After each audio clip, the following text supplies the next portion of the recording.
இன்றைக்கி என்ன பார்க்க போகிறோன்னா, இது மரவள்ளிக்கிழங்க துருவி வச்சுருக்கேன். இதில் நம்ம இப்போ மரவள்ளிக்கிழங்கு உருண்டை செய்ய போகிறோம்.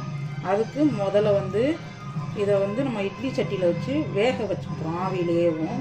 இப்போ வச்சுட்டு உங்களுக்கு காட்டுறேன்.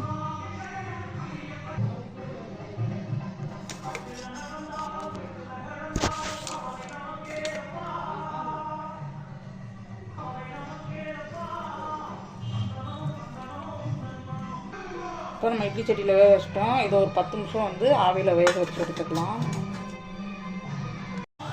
ஹாய் ஃப்ரெண்ட்ஸ், இதை பாருங்கள், மரவள்ளிக்கிழங்கு நான் வேக வச்சு வச்சுருக்கேன்.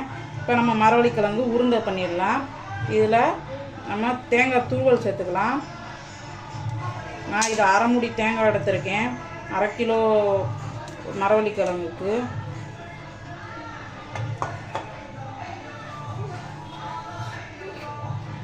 வெல்லம் சேர்த்துக்கிறேன். நீங்கள் சர்க்கரை கூட சேர்த்துக்கலாம்.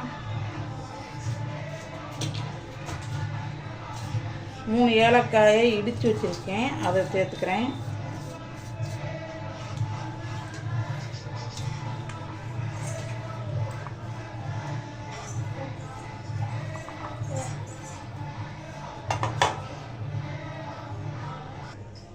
இப்போ எல்லாத்தையும் போட்டாச்சு.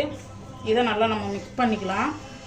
இதை மிக்ஸ் பண்ணிவிட்டு இதை உருண்டை பிடிச்சா மரவள்ளிக்கிழங்கு உருண்டை லட்டு, இல்லை இதை அப்படியே வச்சு சாப்பிட்டோம்னா மரவள்ளிக்கிழங்கு புட்டாவும் சாப்பிட்லாம். இப்போது பிசைஞ்சாச்சு. இப்போ நம்ம உருண்டை பிடிச்சிக்கலாம்.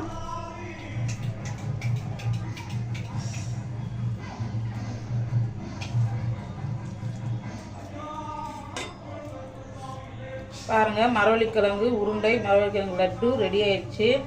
இதில் நான் தேங்காய் கடைசியும் உருண்டை பிடிச்சிட்டு தேங்காயில் டிப் பண்ணியும் சாப்பிட்லாம், நல்லாயிருக்கும். நான் மரவள்ளிக்கிழங்கு உருண்டை உங்களுக்கு செஞ்சு பாருங்கள். உங்களுக்கு பிடிச்சிருக்கான்னு எங்களுக்கு கமெண்ட் பண்ணுங்கள். தேங்க்யூ.